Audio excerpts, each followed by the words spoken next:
a good one. Hello, welcome to the Big Bad Marketing Podcast. I'm Janae. And I am Brooke, and we are two entrepreneurs jumping headfirst into building a business. We're marketers and we're content creators at heart. And in this podcast, we help small business owners learn how to play big with their marketing efforts, even on a small business budget. If you're ready to make big bad moves in your professional life, this podcast is for you. Welcome to episode 18, How to Do Basic Invoicing for Clients. As I see it, there are sort of three things you need to build a business. You need something to sell, you need someone to buy it, and you need a way to take their money. So, this Ooh, podcast episode is all about that third piece, right? You've got your product or service that you're selling, you found someone to sell it to, and they say, "How can I pay you?" And you're like, "Oh no, I don't have a fancy software platform to send you an invoice. What do I do?" you take cash? $1,500 cash only. Not a big deal. Oh, and by the way, we live in a different place. We don't even live nearby. Yeah, so really this can be such a sticking point for small business owners. And the sort of overarching message I want to get from today's episode is do not let this stop you. Do not let the fact that you don't have the money to pay for a fancy invoicing software prevent you from taking on clients just because you're concerned about the payment aspect. So, we're going to talk you through exactly how we started doing invoicing at Big Bad Marketing. And trust when I say that it is the most basic, but we chose the option that was free to implement, and it's worked. It's worked. It's been fine. We're now at the point where we think we're sort of growing enough that we need to consider a CRM type invoicing software, but that was not where we started. So if you don't yet have your first client, don't go out and buy an invoicing software. You're fine. We'll tell you exactly how to do it without. And in the blog post for this episode, we will share a free template that you can use to create your own easy peasy invoicing. Big bad invoice. Big bad invoice. Oh, yes. And I wanted to share the first time I worked in freelance copywriting, and someone said, great. So here's the assignment, and then just send me an invoice when you're done. And I was like, okay. And I hung up that call and was like, what does that even mean? What do they want from me? Like, what do they want me to put on an invoice? I've never done this before. I felt such imposter syndrome. I'm just like, okay, I finally got to leave. I got someone who wants to pay me for my services. I don't even know what they're talking about. So I'm Googling, like, what is an invoice and what do I need to include on there? And what should it look like? I had never been paid like that before. And luckily, like, I figured it out thanks to Google. It's just like a few pieces of information, but essentially it's just like a bill for your work. It's a literally a fancy word for bill. But it the point of this story is like this journey to being in business is a long one, and we all start somewhere and we got to learn this stuff. And so it's okay if you're like, okay, hopefully you're further ahead than I am and you already know what an invoice is, but you're it's okay if you're like, all I have is Paint and Google Docs. Like, what do I do here? Like, we're going to walk you through some real simple free ways to make invoices and even give you that template online so that you too can start building a nice clean invoice and get your money. Yes. And it's so funny that you say that because I had the exact same thing happen when I was new to freelance writing. It truly was, I got an assignment and I was so excited to get that assignment, but I had been working through Upwork primarily, which is an invoicing, or excuse me, a freelance platform where they manage all the payments for you. So all I would do is go into Upwork, I would send the assignment, I would hit the submit button, and all the payments would happen for me. So when I took my work outside of that platform and I was getting clients through, direct relationships, I was in this place of, oh, okay, sure I'll send you an invoice. You got it, dude. And then I was the exact same way of, okay, Google, what do I need to include in the invoice? I Mm-hmm. don't like, how do I Mm-hmm. do it in a way that is professional enough, but isn't going to totally break the bank for me to get some fancy tool to do it. So Oh, yes. Yeah. It started out clunky, but here we are now. And a template is going to be a great way to make this a little more streamlined. I think I would have Yes. loved a template when I started. So Yes. Well, glad we we will can give provide that that. to you. Yeah. Yes. And so, just from a real basic standpoint, though, when you are running a business, one of the biggest reasons to do invoicing in a way that enables you to track it easily and your clients to track it easily is for tax purposes. So, this is actually a really important piece of what you do because if you are, so in the relationship that we have with, clients that we do, say, freelance writing for, there are tax forms that we will have to send and receive. So, you may have heard of terms like a W-9 or a 1099. Like these are all tax forms that are created, and there's a lot of tracking that needs to happen behind the scenes. So I think it makes sense for us to do another episode about tracking income and expenses for tax purposes, because that is something that can also be pretty overwhelming for people. But just know that the invoicing is really important to sort of put everything in order so that you know exactly how much you charge people for things, how much you paid people for things, how much money you received. And so that at the end of the tax year, you can do all the things appropriately. Yes. And aside from taxes, invoices serve as a very important record for you and your business to make sure you are getting the money that people tell you they're going to give you, that it's in the right amount, that there's agreement between you, the seller, and your customer, the purchaser, so that if they send you a different amount or there's any kind of confusion, you can always go back to the invoice. And spoiler alert, perhaps, especially if you're really new in business and you're like making invoices for the first time, these things happen and people give you this. I had to learn the hard way that this term comes from a real place. Like people give you a run for your money.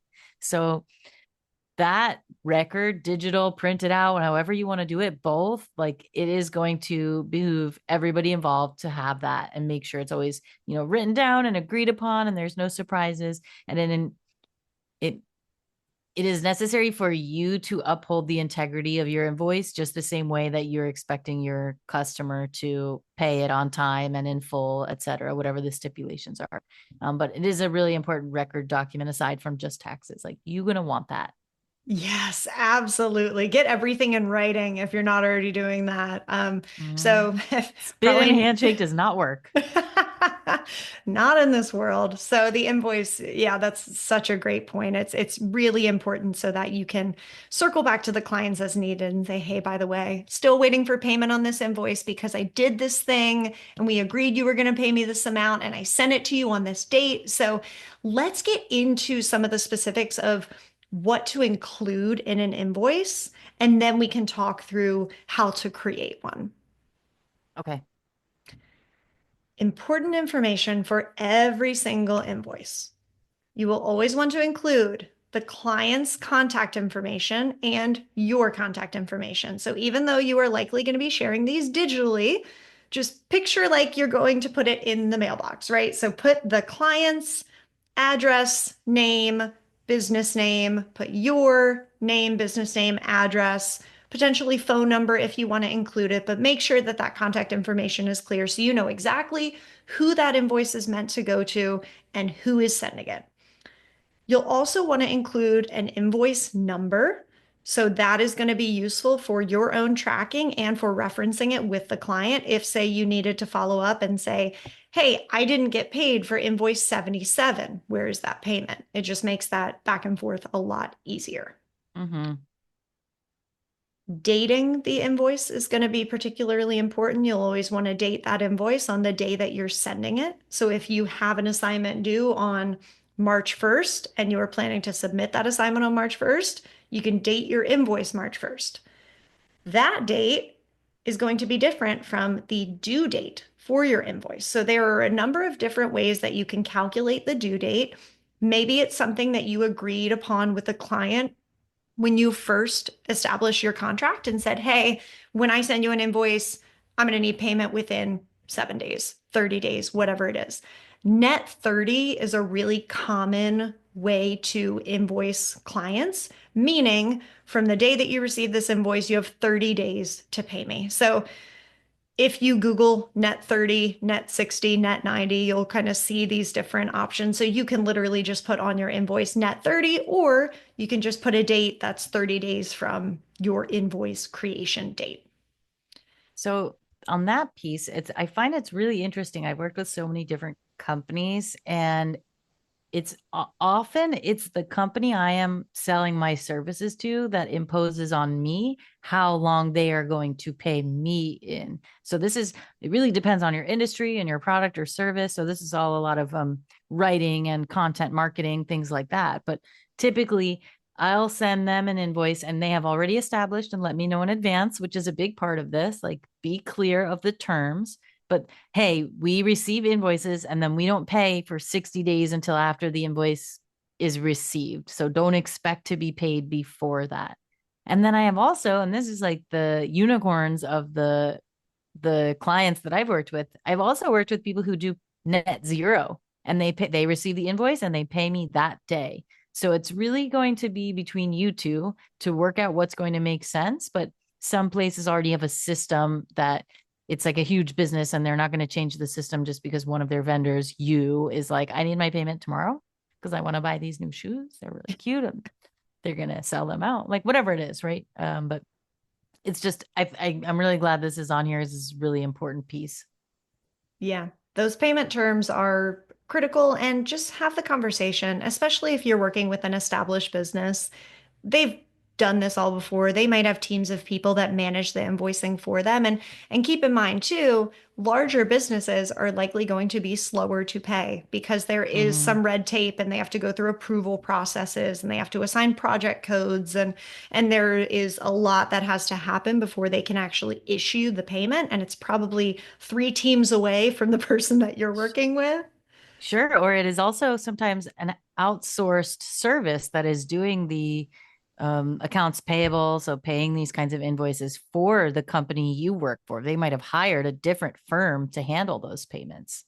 Yeah. So figure out the agreement on the payment terms and then ensure that you include it in your invoice. And then that also gives you the option to then follow up and say, hey, this invoice was due on X date. It is now Y, and I still haven't received it. So it just sort of protects So you you from owe me extra. exactly. I'm Hey, charging that's interest. that is a great point. And you can say, in your invoice, if payment is not received by X date, or, if payment is received more than 15 days after the due date, there will be a 5% fee imposed. We get every year, our homeowners association sends us our notification, and it's always due on February 1st. And they say in the invoice that they send us, if you pay by February 1st, here's your amount due. If you pay by February 15th, here's your amount due. If you It's like pay an early after bird March special. 1st, right? Exactly. If you pay after March 1st, here's the amount due. So if you have, I guess if you work in an industry where these types of things tend to happen and payments take longer, you can always put something like that in your invoice so that they know up front, and then you can enforce it and say, hey, I told you if you paid after this date, it was going to be extra. You actually owe me this amount. Mm-hmm. Mm-hmm. Yeah. But always have it Oh, in writing, protect yourself in that way. yes. The terms and conditions, even though they're tiny, they're important. Okay. Yes. So what else do we need on an invoice? Description of the service. So you will want to clearly outline what was delivered as part of that invoice and what it is that they're paying you for. If you work off a retainer, maybe there are other contracts in place that sort of imply what was done. If you are, say, doing freelance writing, you will clearly say, hey, here's the article I wrote, here's the amount for that article. So the description of the service, just be super clear on what the thing is that they are purchasing from you, and then add the price for that particular service, as well as a total amount due at the bottom of your invoice. So if you list several line items on a single invoice, make sure you add them all up to make sure that your client can easily go to that total amount due and know how much they owe you.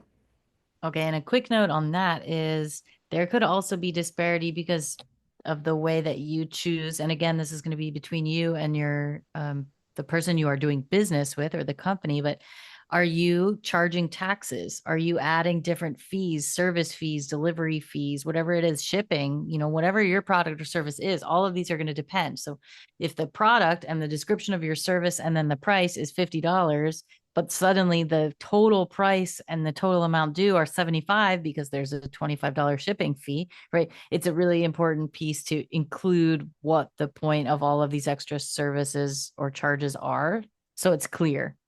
You don't want them coming and being like, why did it suddenly jump to $75? Right? Like, make it easy for everyone. Label Yes. everything. Yes, that is such a great point. And rush charges, interest, anything like that. And luckily for a lot of people who are selling physical products through, say, an Etsy or a Square or something like that, they're going to handle all of that. So this really is more for anything that you are doing outside of those platforms. Which brings us to the different ways you can receive payments.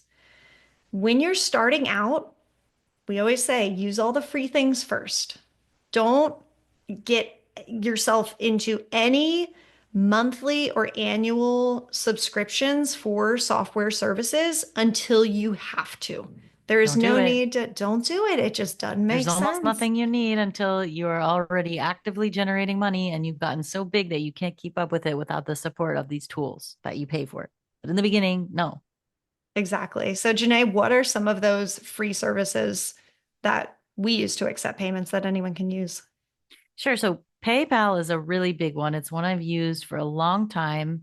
And what I think is interesting about calling it free is that it is free to sign up and it is a free thing to use. So you can send an invoice to someone and that doesn't cost anything. Where the cost comes in and where PayPal is getting their money is that they're going to take a portion of the invoiced money. So if you charge, let's say 250, when you finally get the money, it's going to be like 240 in your account. I mean, you need to read the terms and conditions of exactly the percentages they're charging you, but there is either a dollar amount or a percentage or both on every transaction. So you don't pay up front, but once you get paid, there's some of the money is scraped off the top. But what I do love about PayPal is you could send an invoice directly through there. So you don't even need all these fancy templates. You just go in and you're like, I am charging you money and send it to the person directly at their email address. And it is free for everybody to sign up and sort of actively use the service. It's not till there's an exchange of money where there's a charge. Yes, Um, and PayPal is super valuable for letting people pay with a credit card because there are a lot of small business owners. We would include ourselves in this that when we have to pay an invoice, we would prefer to use a credit card because we get those credit card reward points. So we want all of our expenses to go through a credit card. So it's rare that we're going to actually want to set up, like, say, a bank transfer or something when we could be benefiting from the rewards of a card. Oh, yes. And add this to the list of items to talk about on a tax episode because you also want to make sure if you're paying for business services or things related to the running and operations of your business, that you're funneling all of those charges to the same account. And that's a business account. So, this is another great way to make sure that we're able to keep those things separate and make sure our business charges are business charges and we pay for those with a credit card, not like my cash from my pocket or my personal debit card account. Yep. Okay, another great free tool is Venmo. And until very recently, it was a lot more casual to use Venmo, but now they've updated their services and there are a lot of functionalities specific for transactions that are related to business operations. So you can indicate on any transaction if it's for a purchase of a product or a service from a business.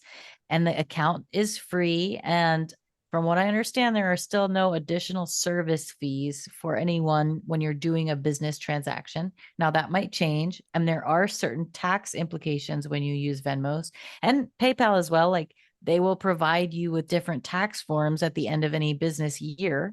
But both of these are totally free to use. You don't have to pay a monthly service fee. You don't have to sign up and give them your credit card information. You're able to set up these accounts and start charging people without an added cost. Yep. So, two additional ways that you could accept payments. So, one is a bank transfer, which, as Janae mentioned earlier, you want to have a business bank account to manage these transactions. And you can set up by providing your routing and account number to the client, and they can issue a payment directly to your bank account. So, that is a situation where I would personally ensure that there is a high level of trust and that this is a client that you are going to be working with regularly and that that makes sense for your business. I wouldn't go around offering bank transfers to Joe Schmo off the street who is someone that you don't really know that well because that is more sensitive information. And when you do a bank transfer, find a secure way to provide that routing and account number to your client. And again, just ensure that there's trust there. Mm-hmm. Yeah, Yeah. look for a valid company, make sure it's real. Yes, If it's too definitely. good to be true, this is just life advice from Janae. If it's too good to be true, it probably is. Man, truer words have never been spoken. I made Um, that up, actually. I wrote that. you wrote that? Wow, that's Yeah. amazing because my friend's mom actually told me that same thing when I was in eighth grade, and I remember Yes. it to this day. I'm so glad she learned that from you. She also gave me her account and routing information. Oh man. Okay. So the other way that we list as a payment option for us is check. So we work with a lot of clients that are in our respective local areas. We meet with them. They can just hand us a check. That makes it really easy for companies that want to do that. Okay, yes. And for real, like I'm ragging on cash, but some businesses, especially if you're selling products in like a real place. So one client that we're working with sells things at a small storefront booth and they accept cash on occasion, right? So keep that in mind and make sure you're tracking that. You don't need invoices, and that's not necessarily relevant for an invoice, but keep that in mind that you will want to have a log of any cash you are receiving from someone who bought something from you or you are using to buy things. That's also important. And I know we didn't mention it specifically, but from a bank transfer, you can also, we're just being prompted about this, use Zelle, which is going to be similar to Venmo or PayPal in that it's like a free account to use if you have an existing checking account. And that's another platform where they will still keep records of this and there might be fees imposed depending on if this is a business transaction, etc. So read the fine print, but it's free to set up and you can use that until you have a more formal system in place. Yep. Great point. And that's sort of a good point to examine is you may have clients that will ask you for particular payment mechanisms because there are a lot of payment tools out there, but set up the ones that make sense for you, accept the ones that make sense for you, especially if you are in very early stages and you want to stick to the free stuff. You can just tell them, hey, it's PayPal, Venmo, check. That's all I can do right now. And they'll figure out a way between those platforms to be able to pay you. Yeah. Don't overwork yourself just to accept their money. Make them do some of the work. Yes. So we also include a little thank you note at the bottom of the invoice just to say, hey, thanks, we appreciate your business. That's sort of an optional piece you might want to include in your On invoice. the invoice. Yeah. And then, in reading that, I was reminded of in prior agency land where we used to, where we met, Brooke, we had a consultant come in and give us sort of a speech. And one thing they were saying was that they used to, this is way back, but it stuck with me. It's like they used to way back send faxes with invoices to their clients. And at the bottom of the fax, or as like a sidebar or a little header somewhere, they would be like, did you know we also? And then list out a few other services that they provide that were related to what this company had purchased from them. And it always stuck with me as like, that's a great opportunity to let your clients know other things that you do that could help them or ways that you can serve them. Maybe they don't even know about different services you offer or other products. It could even be like a little, you get a discount, or here's a discount code, or like here's a promo information. But you have their attention. So if you feel so inclined and you want to do like a bonus item on your invoice, it's letting your customers thank you for your purchase. And here's XYZ bonus information. Here's a promo code, whatever it is. Love that. And another thing you could potentially include is a request for a review. So we talked about a lot Mm, in our episode on digital reputation management, but when you have a happy customer, they're going to pay you, you're top of mind, they're thinking about the product or service that they bought from you. Slide in a little here's how to leave us a review on Google. You can even put a link there so that they can just click it and go straight to your Google reviews or on another platform or follow us, be sure to follow us on social media. Any little tidbit that you want to convey to them because you have their undivided attention when they are looking at your invoice. totally. Okay, so now we know what to include on the invoice. We're a bare bones business owner. We're trying to figure out how to do this on like a super low budget, if zero budget, $0 budget, only my time budget. How can I build that? When I was first sending invoices, I just so happened to already have a subscription to Canva. So I did a PDF through Canva because that felt incredibly easy, and we'll provide the Canva template like we mentioned. You could also just type this up in Microsoft Word, download it as a PDF. That is the important point because once you send this invoice, you don't want your client to be able to manipulate it. So, what I would not do is type it up in Word or Google Docs and share that document. I would download it, export it as a PDF, and then share that with your client. Mm-hmm. But that is a When free way to do it. Oh, yes. And I love the level of professionalism. And again, if I started with that knowledge, I would have been off to a way better start than I was, which I used Pages. I didn't even have Microsoft Word on my computer when I started. And on an Apple, this is an Apple laptop that I was using. So when I started, it just had pre-downloaded the Word equivalent, which is Pages. And I just had to throw something together with some tables and like janky fonts and sort of squeeze things around. Like it was not pretty, and it was certainly not as professional as I in retrospect wish it was. But at least to start, there are ways to just like get this going and have something, even if you just have the most basic computer programs. And now there's also Canva free. Like there's a free version of Canva, and you can totally use that. You can build your own design in there. You can use a free template, but download it, update it, make it a PDF. I totally agree with all of that. Yeah, in a prior episode, we talked about the importance of building a brand and brand consistency. And you can have that come through on your invoice by including your logo. You can include the client's logo. You can use a font that's specific to your business. But don't get crazy, right? The invoice serves a purpose of telling someone how to pay you. So there's not a need to change all the colors and get wild with it. Don't reinvent the wheel in this situation. Just keep it very simple and basic, but don't be afraid to throw in certain elements of your brand, like a font and a logo, that are going to create that cohesive experience that we're always looking to bring for our customers. Mm-hmm. Okay, so you've been in business for a while. You keep running into some of the same like clunky challenges of recreating this invoice or updating it every time, or you just don't have the time anymore to deal with that. What is the next tier up?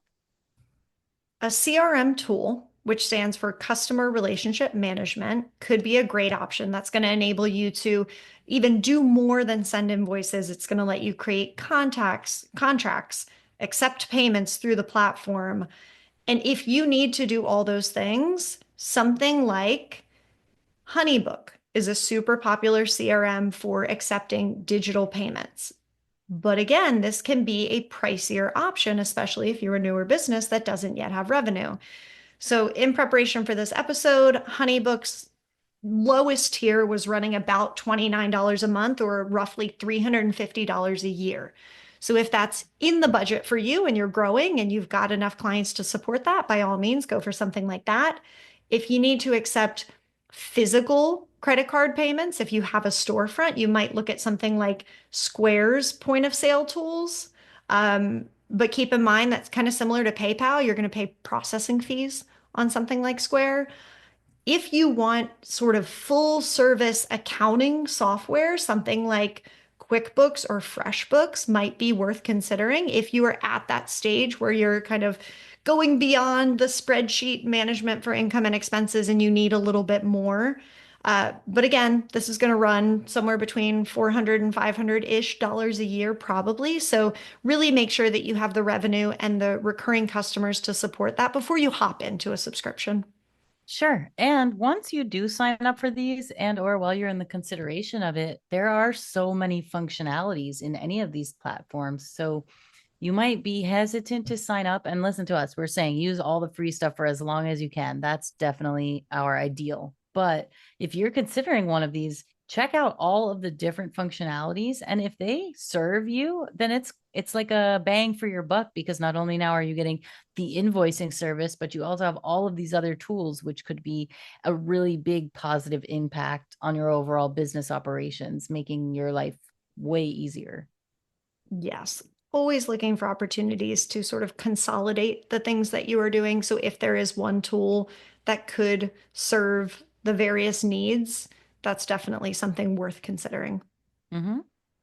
Okay, so what if you are super niche and you're like, I'm a photographer. How should I bill? Look online. Places like Reddit are full of people like you with the exact same needs. So you can look up invoicing software for insert business here. And even if you are selling, seagull food at the beach, like there will be a community of people that are looking for the same invoicing software to send to the seagulls. Like there's so much out there in the treasure troves of a forum site like Reddit. There are bloggers that are blogging about these types of things. Like just Google it and you will find people like you using these software platforms.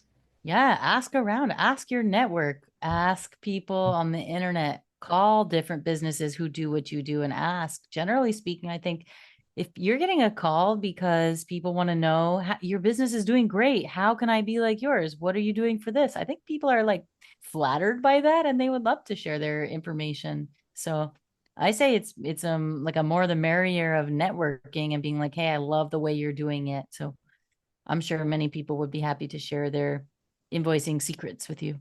Yes. And I have received invoices before and said, oh, this is really nice, the way that it sort of walked me through this workflow. And that's actually how I found HoneyBook is I was working with a photographer and they sent me an invoice and a contract. And I was like, oh, this is really smooth. I actually really like this. So take a look at the emails and the invoices that you receive from other platforms and backtrack from there too. And that can lead you to some really cool things. Mm-hmm. But overall, yeah, get the people to give you their money. Yeah, it doesn't have to be beautiful and perfect. It just has to be effective. Awesome. Thanks for listening.